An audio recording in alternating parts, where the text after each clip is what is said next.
You're listening to Strange by Nature, your guide to the strange, weird, unbelievable, and improbable wonders of the natural world.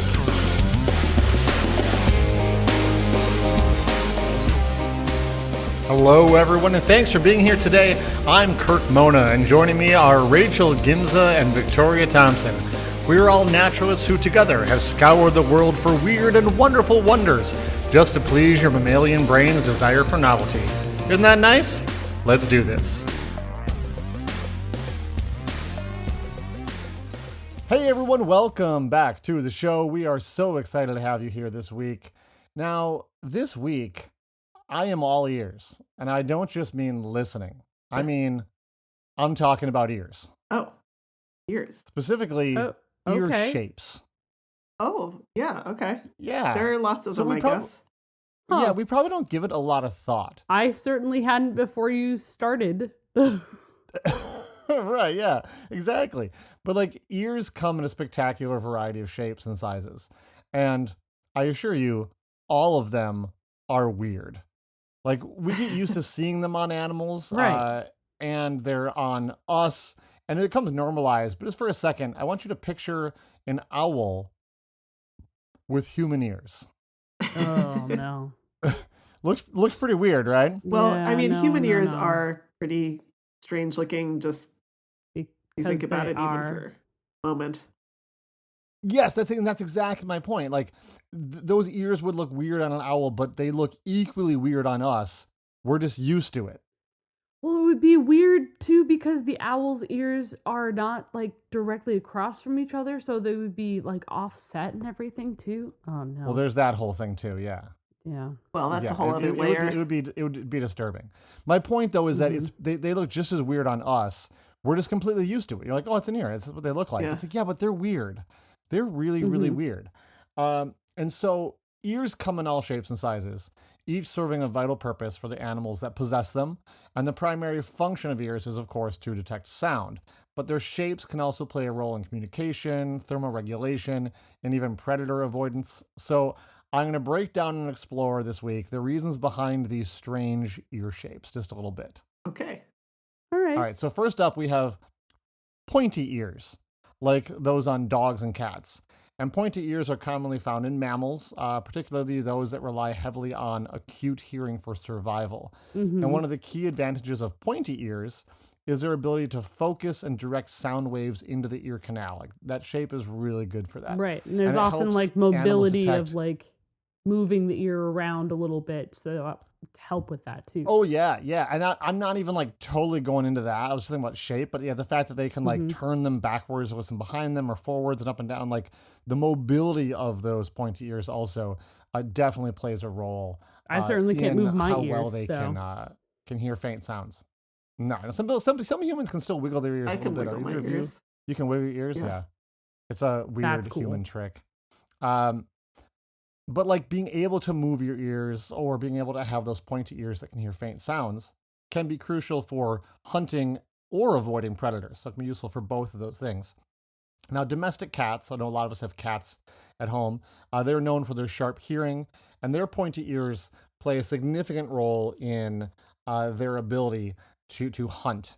And cats can rotate the ears up to 180 degrees, allowing them to pinpoint the exact location of a sound source. And this adaptation is essential for their hunting prowess. It enables them to detect the subtle, like, rustling of prey. And according to a study published in the Journal of Acoustical Society of America, cats' ears can actually pick up frequencies as high as 85,000 hertz, which absolutely blew my mind. Can you give us a comparison there, Kirk? I can, yeah. So human hearing, if you have really good hearing, can go up to about 20,000 hertz. So this is so much higher. Now I'm a bit older than some other, I guess, than other people in this world, like say Rachel.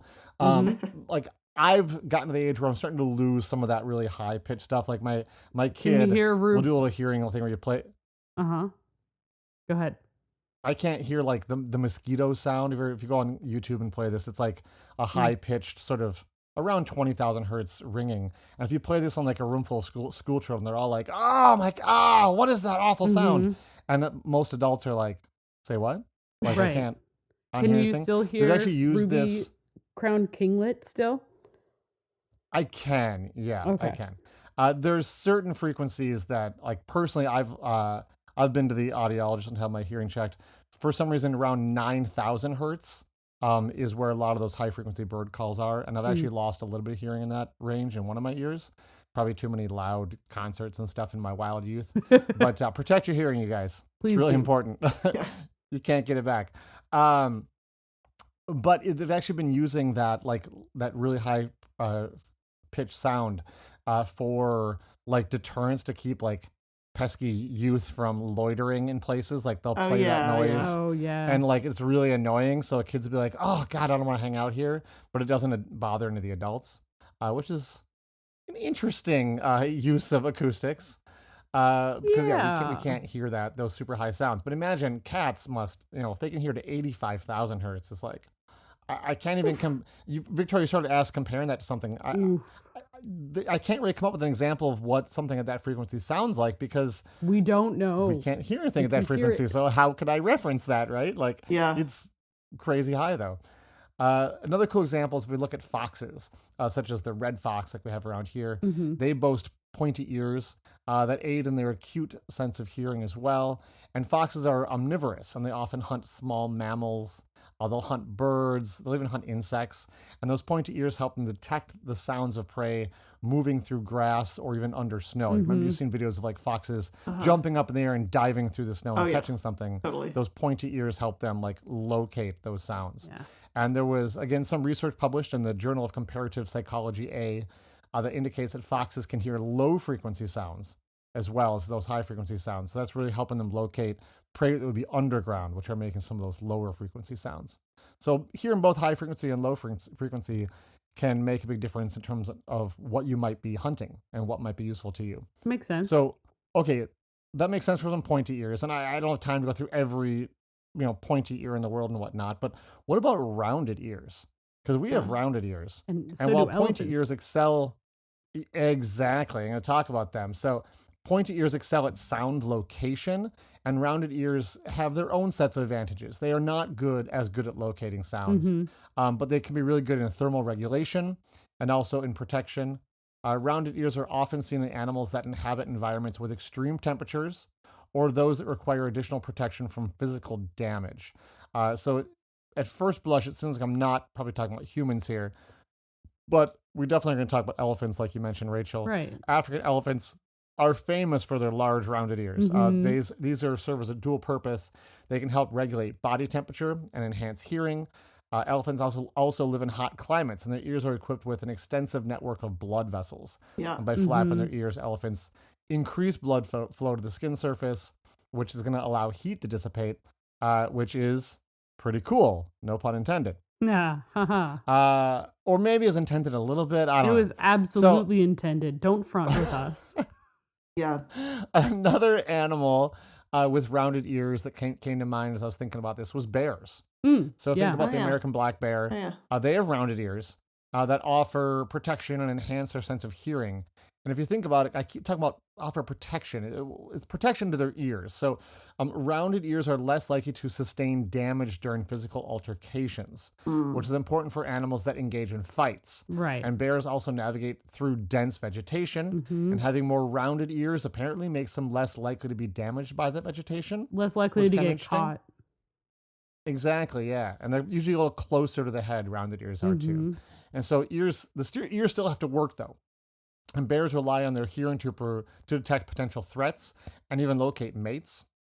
There was some research published in Mammal Review that suggested that the shape of bear ears actually helps filter out background noise and improves their ability to detect important sounds. And I think we see the same benefits with human ears. Like they don't stick out too far, so they're not going to get damaged, if we're moving through the environment. And human ears are really good at rejecting sound from behind, so we can really focus on what's in front of us.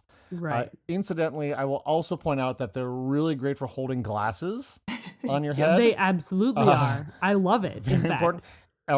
Or masks on your faces during a pandemic. A little unexpected bonus there. Hey, I will say Although, man, I I don't have know. a very wild side note. Like with that, I have a industrial Yeah. piercing in one of my ears, And Okay. unexpected plus was because of the shape of our ears and the fact that I had this, my mask never fell off my face. It never, like, I could have it like hanging and the earring would catch it, and even in high winds it wouldn't fly away. When you say even industrial piercing, it makes it sound like you were in some sort of horrible accident. I know, but that's what it's called. It's a industrial bar piercing. So it's Like a bar that goes okay. through the cartilage of the top part of my ear. Yeah, so it like spans a little Mhm. area. Right, yeah. Mm-hmm. That's amazing. Our ears certainly did not evolve for either of those purposes, but they've proven handy. Well, So it's let's almost like humans design devices that would incorporate that would make the use ears of their that bodies. are already yeah. on their heads. Wild, Whoa, right? wild. Let's talk about evolution though, since I brought it up. The evolution of ear shapes in animals is wild, in that it reflects the diverse ecological niches and survival strategies of different species. So adaptive radiation, we've talked about a little bit on the show before. It's an evolutionary process in which species diversify and adapt to different ecological niches, like as they spread out, right? Mm-hmm. And the diversity of ear shapes among animals is actually a prime example of this phenomenon. So, for instance, within the family of Felidae, different cat species have evolved various ear shapes to suit their specific environments and hunting strategies. So, a good example of this is cheetahs have smaller rounded ears that reduce wind resistance during high-speed chases, while severals have large pointy ears that can help them detect prey in tall grasses. So they're both cat species, but their habitats have shaped their hunting style and thus their ear shape, which I think is pretty cool. So I'm going to leave you with a fun thought. If evolutionary pressures have shaped the human ear to be rounded, what pressures made elf ears pointed? Like this is what I was really thinking about while researching this week's topic. Why do elves have pointed ears? Long before Tolkien described elves as having pointed leaf-shaped ears, elves have kind of forever been described as having pointed ears, like for centuries.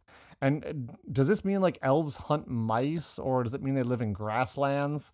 I mean, that's clearly reading way too much into folklore and fantasy writing, but yeah, but I feel like I've always thought of elves as being in the forest and things. So maybe they are trying to like locate different prey, like smaller prey and everything, or they were. Well, and in fantasy stories, elves are often portrayed as really good hunters. And what I think it probably comes down to is people long ago noticed that many animals had pointed ears and humans did not, and probably didn't quite understand why. And so a creature with pointed ears is seen as more connected to animals and nature, since they look a lot more like the animals we often see. And it's a valid observation, if not overly simplistic, but ear shape is dictated by the environments we hunt and are hunted in. So next time you curl up next to a cat or look at a photo of a bat, think about how their environment may have shaped their ears, and it may actually give you clues about how they live. Yeah. Yeah, so that's that's my fun little dive into ears this week.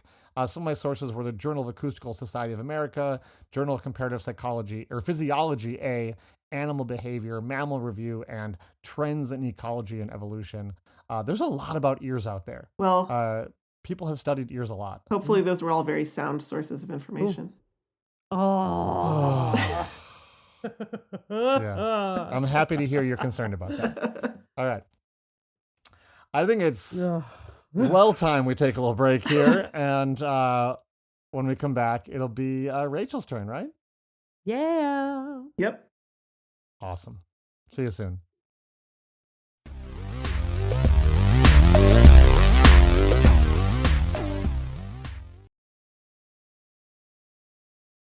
Hey, before we get back to the show, everyone, Rachel, we've had people been commenting on the show, and I think you had a comment you wanted to read, right? I did. It was really exciting to be able to see. So on Podbean, actually. So Christy commented that they looked up a picture. This is a quote. So I looked up a picture of a scale worm. The head just reminds me of graboids from Tremors. I love that you looked up a picture of the scale worm. I don't know what that is, because is this a horror movie or is this science fiction? Oh, Tremors. I never saw this, but I have heard of it. Tremors was a movie from the 80s, quite popular. You should definitely check it out. And it's where there's basically these, worm-like sort of creatures that are underground that if you touch the ground, they can come in and burst out of the ground and eat you. Oh, I Is it hate sort that. of like the sandworms from Dune? Yeah, kind of like sandworm type creatures. I hate that. And it's so I it kind of agree makes like a horror with type film. Christie's idea here, absolutely. But I hate that. I'm gonna have to watch this movie now. Yeah, I think you really do. The movie poster is like fantastic. It's like this big toothed beast rising like underground. This is, by the way, a Kevin Bacon vehicle. Beautiful. So if you're a fan of Kevin Bacon and you want to see him in his prime being chased through the desert, most of this was actually filmed. It was all filmed in California. Actually, just recently saw a video. There's some of you may follow the YouTube channel Ghost Town Living, I think it's called, which is based on the Cerro Gordo mine. And a lot of this movie was filmed in the valley down below the Cerro Gordo mine. And the Brent, who's on that channel, recently did a tour of some of the locations from the film Tremors that are basically just right down the road from where he films all of his YouTube stuff. So that's cool. Kind of a fun thing. So Christy, fun. Thanks for sharing your thoughts on that. We thank always you love so hearing much from everybody. We can't always read everyone's comments, but the biggest place you can leave a comment is if you listen on the Podbean app, which I know is actually our largest chunk of listeners is on the Podbean app. Go ahead and you can just comment right in the app. After the episode, or during the episode, you can leave comments right there and we'll see those. You can also comment on our YouTube channel where we post these, and also on Blue Sky where we are now found, or on Instagram or Facebook. There's lots of places to find us. Tumblr. To search for Tumblr, yeah, Strange by Nature Pod. We're all over the place. So find us. Let us know what you think of the show, what you think of the episodes, or maybe what you want to hear us talk about. We have had a few suggestions lately I saw come across. I tried not to look at them because I saw they were directed toward other members of our team. So I was like, oh, nope, that's a suggestion for Rachel or suggestion for Victoria. I think our audience is starting to get to know like the kind of topics each of us likes to do. And so they'll be like, I got to send this to Victoria. Or, I got to send this to Kirk. I have one that I've been holding on to. There's a few of those coming up soon too. I have one that I've been holding on to from a listener that I'm like, I'm just going to wait because I know you saw it, Kirk. So I'm waiting until it leaves your brain. I've already forgotten. Oh, it's already left my brain. I have no idea what it was. You can go ahead and do it. Whenever I see it's for someone else, I try to read it and be like, Rachel, just check the email. There's something in there for you. So I will work it back to the show, but we hope to hear from you all soon, and we'll be right back. Welcome back to the show, everyone. So where I live, it is truly we are in the full swing of winter. Before we got I know. Before we started recording, I was telling both Kirk and Victoria, we got around where I live, we got about 12 inches of snow yesterday. I did spend most of my day shoveling because there's just some things that can't be plowed, like stairs.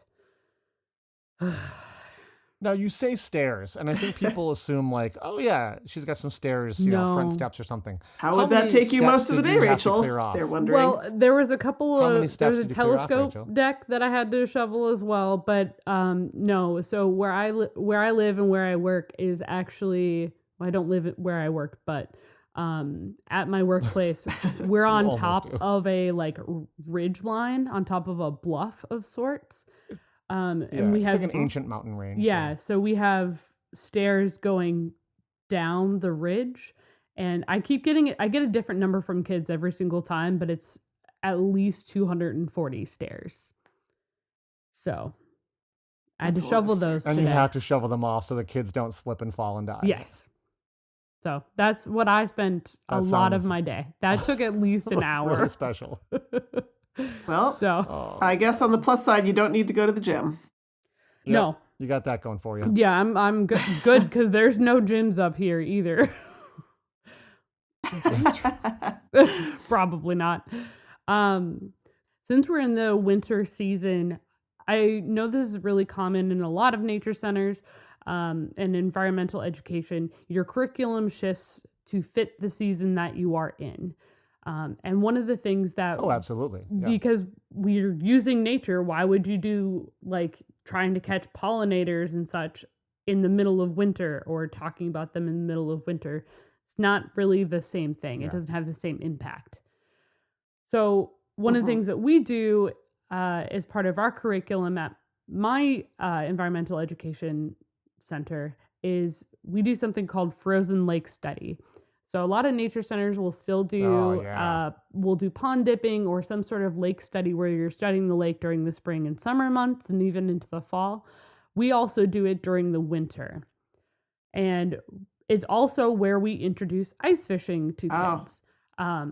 So we're doing some surveys and such underneath the ice so the kids can see what that looks like, as well as trying to see what is on top of the ice during the winter. It is really a lot of fun, but when you are doing that and the classes that we teach are are 3 hours long, you need a place for the kids to stay warm, and you don't want to be drilling holes every single day all the time. So we have ice houses that we put out, which, by the way, was its own story. It was wild when we were putting them out because it was clean ice. There wasn't any snow on top of the ice, which is rare. We were actually able to use like ice skates to help bring the ice houses out onto the ice and everything, which was really cool, and it was wild. Fun. But we put those out in early January, and while we were out there, we noticed and we heard the lake groaning, and we noticed a lot of cracks in the ice. Oh yeah. From the ice like settling and all of that. And my coworker Joe actually that's very unsettling for people who've never been on a frozen lake before. Yeah, it was. There were some moments. Yeah, it's kind of creepy. That's normal. That's normal. Yep. It was it sounds awful because it's booming kind of situation that happens with the ice, and it's like when you're on the ice. I love that sound. It's a really fun sound, but when you're on the ice and hear it do that, and you're like, oh no, am I in trouble? For context, the ice that we were on was well over a foot deep, which could easily hold a pickup truck. So we were fine. And we had checked it really consistently, and you need at least 4 inches to be able to walk on ice. So we were totally fine. But my coworker Joe questioned why there was cracks out on the ice,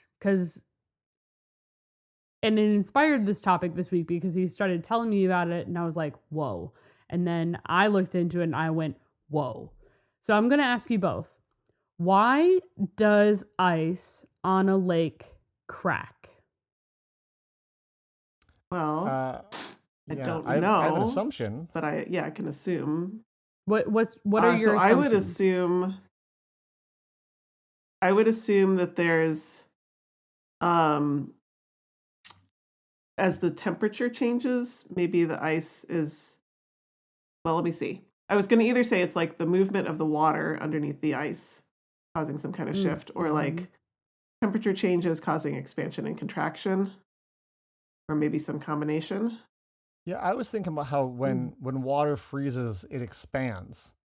Right. But this is sort of like the story we talked about where trees, there's been this sort of thought that trees crack and get like frost cracks in the winter because they are expanding. And you go, well, wait a minute, like, does that make sense? Because it's already frozen. It's already expanded. It's not like it's going to expand more when it gets cold, you know? So I'm going to guess more something to do with like uneven heating by the sun. That's causing it. Okay. So these are just great ideas. I've never actually looked into it. Right? We just accept that it happens. Tectonics. There it is, Victoria. Yeah. But honestly, like as naturalists is something, or like people who are more used to, especially lake ice, we don't think about it. We're just like, oh yeah, it does that. It's fine. But why? Yeah, the lake's talking. Exactly. So let's get into the physics of ice in general, okay? So ice The kind that we're talking about, there's a lot of different forms of ice. We're talking about water ice, and it's the solid form of liquid water. And I have a debate to have with both of you for our Patreon members because I have opinions about this. Okay, so when Right. about something in particular, it's great, and I think Kirk knows where it's going. So I think I do. So when liquid water becomes cold, Yeah. when I say the cold, I mean when the temperature drops to around 32 degrees Fahrenheit or 0, there around, it can freeze. So it's turning from a liquid into a solid. That's this phase that it's going through. It's actually freezing. When Yes. water freezes, the structure changes and it creates a crystalline structure to create that solid that it's trying to Yep. form. And as it's creating that crystalline structure, ice expands, okay? Which is different because most of the time when a liquid goes into a solid, it freezes and it will contract. But water ice is different Yeah, because yeah, it right. actually expands. But that's Mhm. also Well, why, you don't like, want to if leave like you're a can of soda in the freezer. exactly because that's why Right. Will your explode. can of soda will explode, or why if you have water pipes and they get frozen in the winter, why they will Yeah. burst. Oh gosh, I had to deal with Oh, that it's the worst. relatively recently. It was bad. That's right, you did. Sorry. It's fixed now. We're all good. The other thing that is really wild about water and about ice is that it, as a solid, it is less dense than a liquid, which is why lakes don't freeze from the bottom up, because whatever Right. whatever ice is happened near the bottom will float up to the top of the ice, which is also why like they freeze ice from will the top float down. in the glass. Yeah, so which is weird because most of the time if you're a solid is like we float in water. We're solids and we float in water, which is not the same thing, but sure. Like a rock isn't We're going also to our lungs are also full of air. yeah. A rock isn't going to float. No, Exactly. Anyway, but a duck will, because it's made of wood. That was a Monty Python reference. Sorry. yeah. Yep. I do. Oh my gosh. Anyway, so off track here. So another thing that was really interesting is that there's not one type of water ice. There's Oh yeah. 19 different crystalline forms for water to like I don't know. There are 19 different Forms it can crystalline take. Yeah, it can take, yeah. So Yeah, and structures. they found some new ones recently too, right? they did. They've been finding new ones all over the place. It's been wild. There's actually some debate on whether or not it could at like really high pressures, it could Right. ice could technically become a metal. Is a hypothesis that's out there. Oh, that's wild. Well, Rachel, I'm going to have Yeah. to take this little line off of my list that says different forms of ice. I think I had it on my list as well at some point, so we're all. I'm not going beat us to into it. all of the different forms all that much. So if you wanted to keep it on there, Okay. you should be fine because I'm mostly focused on the cracking that happens. Okay. So you should be okay. I will say 19 crystalline forms of ice seems excessive. That's wild. That is too many. It does. Too many. But Victoria, you actually got it because when most of the time when something is cracking, when a solid form cracks, it's due to something is contracting and pulling away. But when we think of ice, it's already frozen. So we think of it as a stagnant thing once it's on the lake, but it's not. as it is working with the water, it's creating a stable environment and habitat for the things below the ice, so um, they aren't impacted by wind chill or air temperature. But the ice itself is still impacted by the air temperature. It will gain and lose certain amounts of ice in different areas, and the sun, like you were saying, Kirk, will actually cause it to like change structure in different ways. And there are different forms of ice all over the place for sure. But in general, what will happen is, because if the air temperature reaches certain points, what will happen is the ice will contract even more. And if it contracts enough, it creates a fault through the ice and causes a crack. Which so it's contraction, not expansion. It's contraction, not expansion, which Okay. is the opposite of what most ice does, or like what water ice does in the first place. Yeah, we've seen it expand and break buckets that water is left in and stuff. So your instinct is that it's expanding, but when it gets cold enough, it shrinks again. Is that what you're saying? Yeah. So when it gets cold enough, Interesting. some of it will start to contract a little bit, and when it contracts, it will cause those cracks, but only after it reaches certain air temperatures. So it can shrink, which is wild. I think that's kind of what I referenced earlier when I was saying about like the trees getting frost cracks in the winter. Exactly. I remember talking to a researcher who was looking at that and saying, everyone assumes it's because the ice expands and cracks, but it's actually when on the very coldest nights, the trees contract again, probably for the same principle you're talking about. And that's when the cracks form in the trees.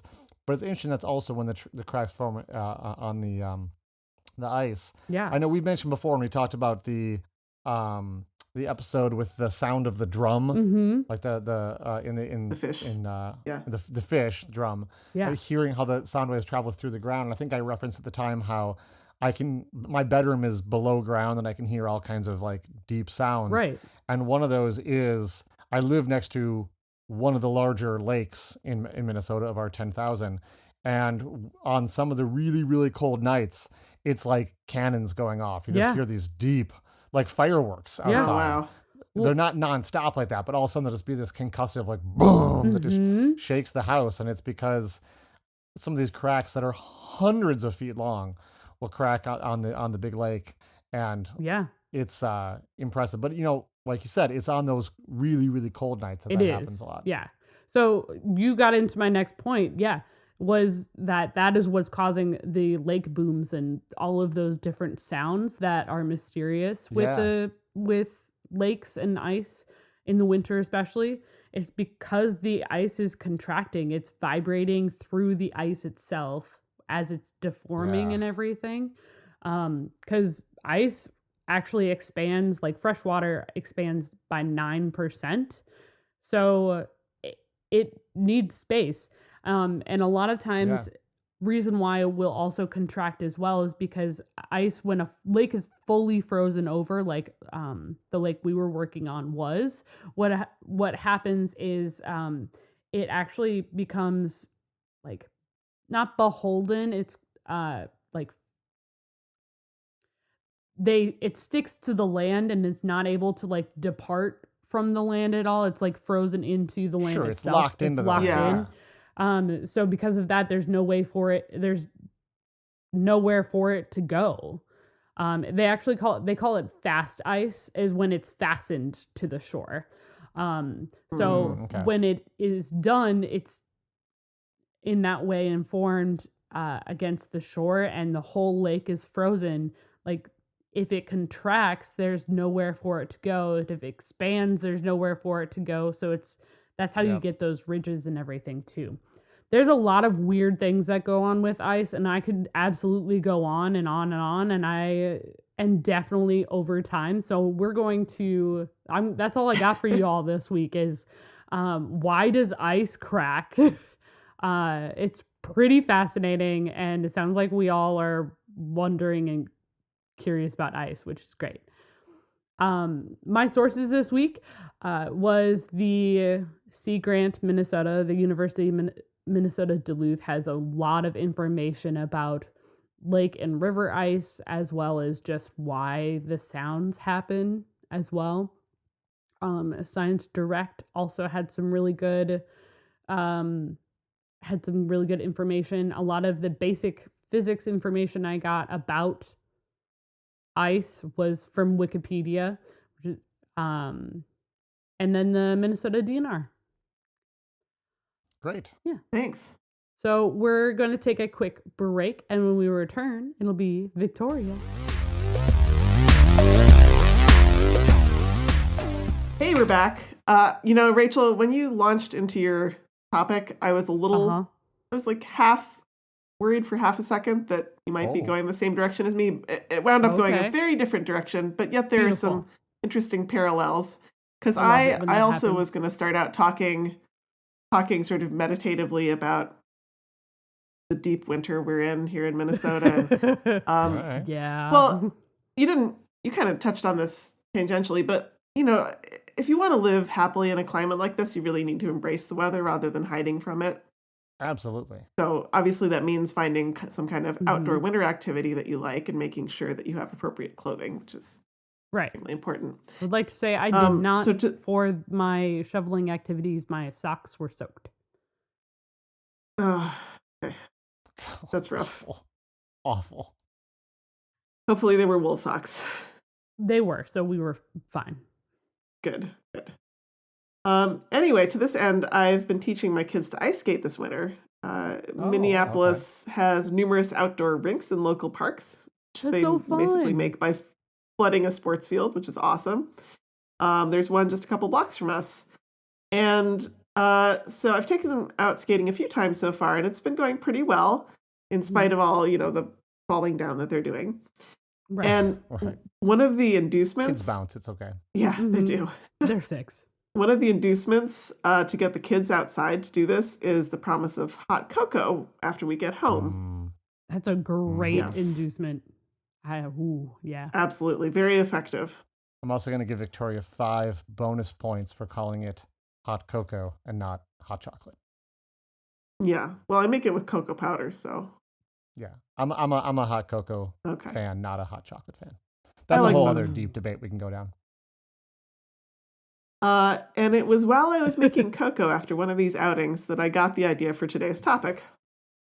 As I was stirring the cocoa, I noticed something that I had noticed before and wondered about. As I was stirring, the spoon clinked against the inside of the mug repeatedly.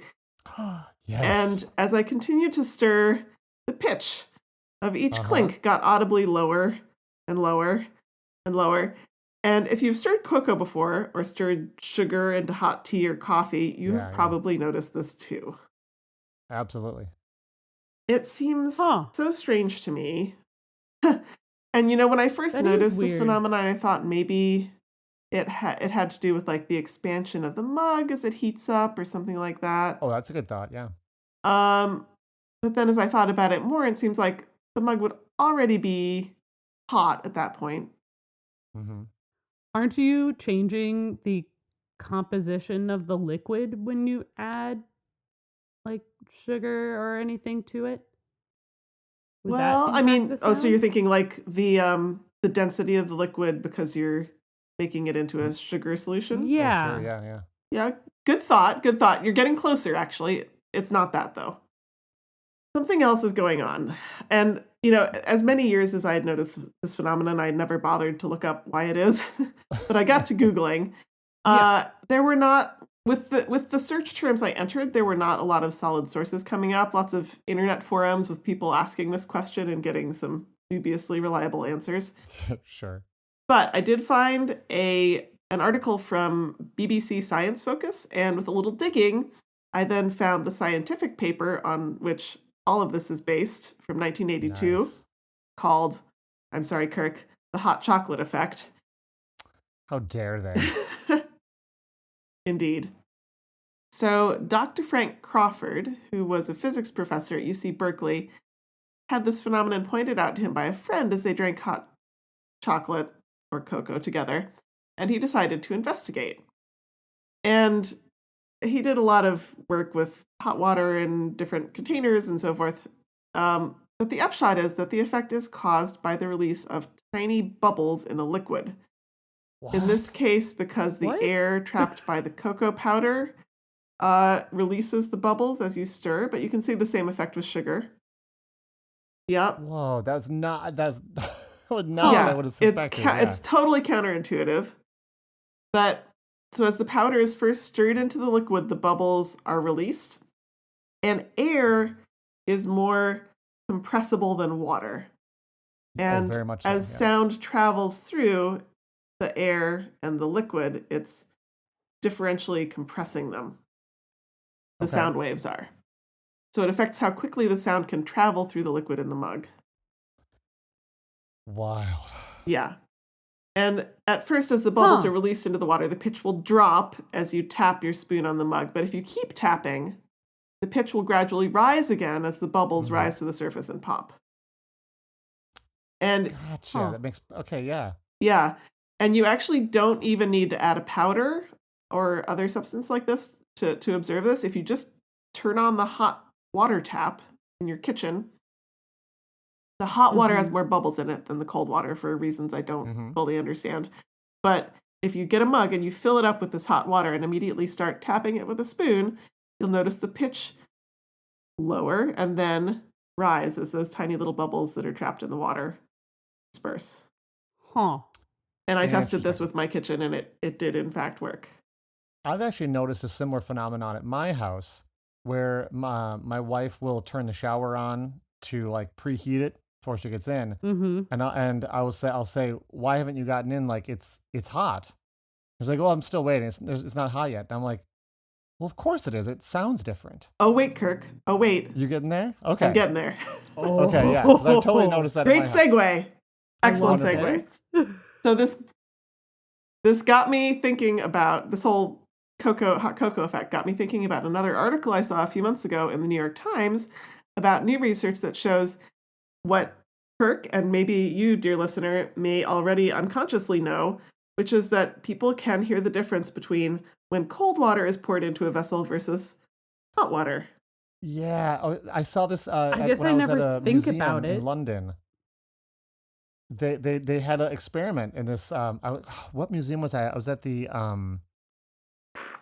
people in London listening are shouting at me right now. I was at the Twist Museum, and they had a thing where they have the sound of water being poured. Again, like I said, hot water being poured or cold water, and you listen to it, and you had to guess which one is which, and you absolutely could tell Yes. which one was which. Yeah. Well, this New York Times article has a little sound clip where you can test yourself. Oh, nice. Also. Nice, same thing.